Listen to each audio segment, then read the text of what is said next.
લેક્ચરની શરૂઆત આપણે પ્રાર્થનાથી કરીશું. O God, guide me, protect me, illuminate the lamp of my heart and make me brilliant star. thou art the mighty and powerful. हे ईश्वर, मेरा मार्गदर्शन कर, मेरी रक्षा कर, मेरे हृदय दीप को प्रदीप कर दे और मुझे एक दैदित्यमान सितारा बना दे. ગુડ મોર્નિંગ વિદ્યાર્થી મિત્રો. આપણે એકાઉન્ટન્સી ભાગ 1માં ચેપ્ટર નંબર 5 ભાગીદારીનો પ્રવેશ એ ચેપ્ટરનો આપણે અભ્યાસ કરી રહ્યા છીએ. લેક્ચર નંબર 15 પ્રકાર નંબર 4 એ પાઘડીની અસરો વિશે છે. આપણે સમજૂતી મેળવવાનો પ્રયત્ન કરીએ. Let's start. અમૃતમ તો Vidya, Niranjan school and Rola sir presence in ઇક્વે to learn basic of account. 3/12 commerce નામાના મૂળ તત્વો ભાગ 1 પ્રકરણ 5 ભાગીદારનો પ્રવેશ. પ્રકાર નંબર 4, જ્યારે નવો ભાગીદાર પાઘડીની રકમ રોકડમાં ન લાવતો હોય ત્યારે. વિદ્યાર્થી મિત્રો, ટૂંકમાં નવો ભાગીદાર છે એ પૈસા રોકડમાં લાવતો જ ન હોય તો એને તમારે કેવી રીતે અસર આપવી તો એ ખાસ સમજી લઈએ. તો એની આમનોંધ આ રીતે થશે: નવા ભાગીદારના મૂડી ખાતે ઉધાર, તે જૂના ભાગીદારોના મૂડી ખાતે જમા. કયા પ્રમાણમાં? તો ત્યાગના પ્રમાણમાં. તો રોકડમાં ન લાવતો હોય ને પાઘડી તો એની રોકડ ખાતે અસર ન આવે, એની ડાયરેક્ટ સીધી મૂડી ખાતે અસર આવે. મૂડી ખાતામાં ઓલી આપણે રોકડ ખાતે ઉધાર કરતા હતા, અહીંયા આપણે મૂડી ખાતે તમારે ઉધાર કરવાના રહેશે. આ ખાસ મગજમાં બેસાડજો. ઓકે, તો એને લગતો આપણે એક્ઝામ્પલ 10 પી અને ક્યુ 3/2 પ્રમાણમાં નફા નુકસાન વેચતા ભાગીદારો છે. તારીખ 1/4/2016 રોજ આરને નવા ભાગીદાર તરીકે પ્રવેશ આપ્યો. તો નવા ભાગીદાર તરીકે આરનો પ્રવેશ થયો. આર મૂડી પેટે 60,000 રોકડા લાવશે. પેઢીની પાઘડીની કિંમત છે એ 30,000 નક્કી થઈ. આર તેના ભાગની પાઘડીની રકમ રોકડમાં લાવશે નહીં. એટલે ખાસ યાદ રાખજો, આ શબ્દ તમને હવાલામાં આપ્યો હશે.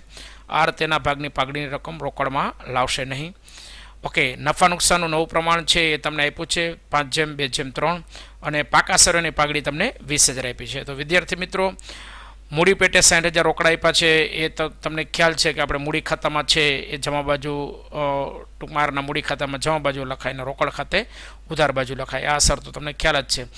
પેઢીની પાઘડીની કિંમત છે 30,000 નક્કી થઈ. એના ઉપરથી તમારે આરના ભાગની પાઘડી નક્કી થશે.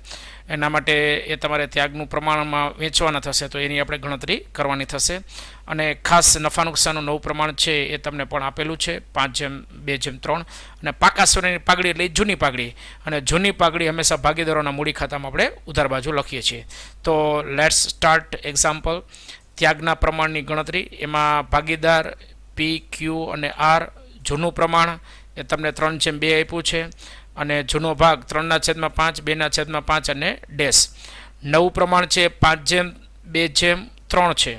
ખાસ યાદ રાખજો, નવું પ્રમાણ 5/2/3 છે. એટલે નવો ભાગ છે એ તમારો થશે 5/10, 2/10 અને 3/10. 5 + 2 + 3 કરો એટલે 10 થાય. એટલે 5/10, 2/10 અને 3/10. હવે ત્યાગનું સૂત્ર જૂનો ભાગ માઇનસ નવો ભાગ.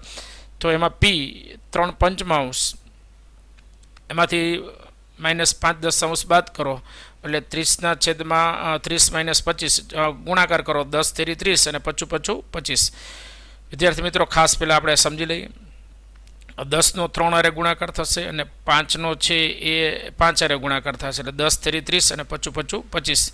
30માંથી 25 જાય તો 5/50 અને 5 વડે તમે ભાગો એટલે 1/10. કારણ કે બે પી અને ક્યુમાં 2માં 5 વડે ભગાય એમ છે એટલે આપણે ભાગી શકીએ. એવી રીતે ક્યુ 2/5, એમાંથી તમારે એનો નવો ભાગ, બરાબર, જૂનો ભાગ છે 2/5 અને નવો ભાગ છે 2/10. 2/5માંથી 2/10 બાદ કરીએ, 10 દુ 20 અને 5 દુ 10. તો એના માટે થશે 30. સોરી, અહીંયા રકમમાં ભૂલ છે, 10 દુ તમારે અહીંયા 20 લખવાનો થશે. એ આપણે સુધારો કરીએ. ખાસ સુધારો કમ્પ્લીટ કરીને પછી આપણે લખવાનો પ્રયત્ન કરીએ. અહીંયા 30 છે એની જગ્યાએ આપણે 20 લખવાના થશે. 30ની જગ્યાએ આપણે 20 લખીએ અને વાં છે એ 10 તમારે થશે. 20માંથી 10, અહીંયા 25ની જગ્યાએ 10 આવશે, બરાબર. એટલે 10/50 આ બધું બરાબર છે, કાંઈ વાંધો નહીં. Very good. મિસ્ટેક છે એ કમ્પ્લીટલી વ્યવસ્થિત થઈ ગઈ. હવે ફટાફટ છે એ પાછો રિકેપ કરી લઈએ. ઓકે, તો વિદ્યાર્થી મિત્રો, તમારે એ મિસ્ટેક સુધાર્યા પછી 10 દુ 20 ને 5 દુ 10 એટલે 20માંથી 10 જાય તો 10/50 બરાબર 2ને 5 વડે ભાગ્યા એટલે 2/10 5 વડે ભાગતા. એટલે ઝડપથી છે એ મિસ્ટેક આપણે ચેન્જ કરી. ત્યાગનું પ્રમાણ છે 1/2 થશે એટલે તમારે એ ખાસ યાદ રાખવાનો. અને નવો ભાગ આરનો ભાગ છે 3/10, એટલે એ તમારે લખવાનો રહેશે. આ તમારે ગણતરી તો તમને બધાને આવડે જ છે. ત્યાગના પ્રમાણની તો તમને એ ચેપ્ટર 3માં પણ શીખી ગયા છો, ચેપ્ટર 4માં સોરી. ઓકે, તો હવે પાઘડીની ગણતરીમાં છે પેઢીની પાઘડીની કિંમત હવાલામાં 30,000 આપી છે. આરના ભાગની પાઘડી કેટલી થાય તો 30,000 ગુણ્યા એનો ભાગ 3/10 એટલે 9,000. હવે આની આમ નોંધ શું થાય તો આરના મૂડી ખાતે ઉધાર 9,000, આરના મૂડી ખાતે ઉધાર 9,000, અને એ તમારે 1/2 પ્રમાણે વેચો એટલે પીના ભાગે છે એ 3,000 આવે ને ક્યુના ભાગે 6,000. તે પીના મૂડી ખાતે 1/2 પ્રમાણે વેચો એટલે 1/3 ભાગ છે 3,000 થાય, અને ક્યુના મૂડી ખાતે 2/3 ભાગ થાય, કારણ કે 1/2 છે એટલે 1/3 અને 2/3 એટલે 6,000, અને એ તમે ત્યાગના પ્રમાણમાં વેચ્યા. તો ખાસ પાઘડીની ગણતરી અને એની આમ નોંધ ખાસ મગજમાં બેસાડવાની. હવે આપણે ખાતા બનાવીએ છીએ પ્રમાણે ભાગીદારોના મૂડી ખાતાને રોકડ ખાતું. ભાગીદારોના મૂડી ખાતામાં બાકી આગળ લાવી આપણે મૂડી આપી નથી, રોકડ ખાતામાં છે પણ મૂડી રોકડ આપ્યા નથી. હવે પેલી આપણે જે પેલો વાલો જે છે એમાં તમને આપ્યું છે કે 60,000 રોકડા લાવશે, એટલે રોકડ ખાતામાં ઉધાર બાજુ આરના મૂડી ખાતે 60,000 અને આરના મૂડી ખાતામાં જમા બાજુ રોકડ ખાતે એ તમારે 60,000. આ તો દર વખતેની એન્ટ્રી એ જ છે, એમાં કંઈ નવું છે નહીં. હવે તમારે છે એ અસર આપવાની છે એ તમારે જૂની પાઘડી. પહેલાં આપણે જૂની પાઘડીને આપી હતી. ભાગીદારના મૂડી ખાતામાં ઉધાર બાજુ તમને જૂની પાઘડી છે એ ચોથા વાલામાં આપી છે, એ તમારી આપી છે 20,000. એ 20,000ને તમારે છે એ વેચો એટલે 12,000 અને 8,000, બરાબર. જૂના પ્રમાણમાં જૂનું પ્રમાણ તમારું 3/2 આપ્યું છે, ખાસ યાદ રાખજો, આ મગજમાં બેસાડજો. એટલે 3/2 પ્રમાણ વેચો એટલે 3/5 અને 2/5 એટલે 12,000 અને 8,000 થશે. આરને કાંઈ આવે નહીં.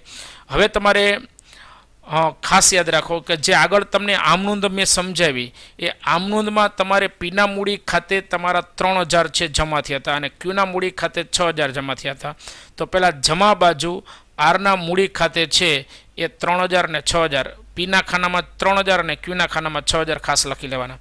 જો ખાસ યાદ રાખજો, આપણે આની આમનોંધની ખતવણી કરી કે આમનોંધ છે આરના મૂડી ખાતે ઉધાર 9,000 અને પી અને ક્યુના મૂડી ખાતે જમા એ 3,000 અને 6,000. તો પહેલાં જમા એન્ટ્રી કરીએ છીએ 3,000 અને 6,000. ખાસ યાદ રાખજો, પીના મૂડી ખાતે છે એ તમારા 3,000 અને 6,000 આવે છે, એટલે એ તમારે આરના મૂડી ખાતે લખાય.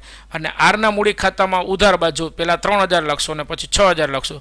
3,000 લખશું ત્યારે પીના મૂડી ખાતે લખશું અને 6,000 લખશું ત્યારે ક્યુના મૂડી ખાતે લખશું. તો એ પ્રમાણે અસર આવશે. તો પહેલાં પીના મૂડી ખાતે પાઘડી છે એ તમારે આરના ખાનામાં 3,000 આવશે અને ક્યુના મૂડી ખાતે છે એ તમારા 6,000 આવશે. તો વિદ્યાર્થી મિત્રો, અહીંયા આપણે એક કમ્પ્લીટલી પ્રકાર પૂરો કરીએ છીએ. પ્રકાર 4 સુધી. પ્રકાર 5 છે એ તમારે એ મોસ્ટ ઓફ છે એ પ્રકારનો દાખલો છે તમારે કોર્સમાંથી નીકળી ગયો છે, એટલે આપણે અત્યારે બહુ એમાં વધારે એ ડીપમાં જવાનો પ્રયત્ન નથી કરતા. થોડોક હાર્ડ પણ છે અને અઘરા દાખલાઓ છે એ નવા કોર્સમાંથી તમારા એ ફેરફાર બાદના કોર્સમાંથી કાઢી નાખવામાં આવેલા છે, એટલે તમારે કોઈ એ ગણવાની જરૂરિયાત રહેતી નથી. અને ત્યારબાદ છે એ તમને એ કારીગર અકસ્માત વળતર અનામત અને એને લગતું છે આપણે લખાયું છે એ તમારે કરવાનું છે અને એની થિયરી તમારે કમ્પ્લીટ કરવાની છે. લેક્ચર અહીંયા પૂરો કરીએ છીએ. નમસ્કાર અસ્તુ. Have a nice day.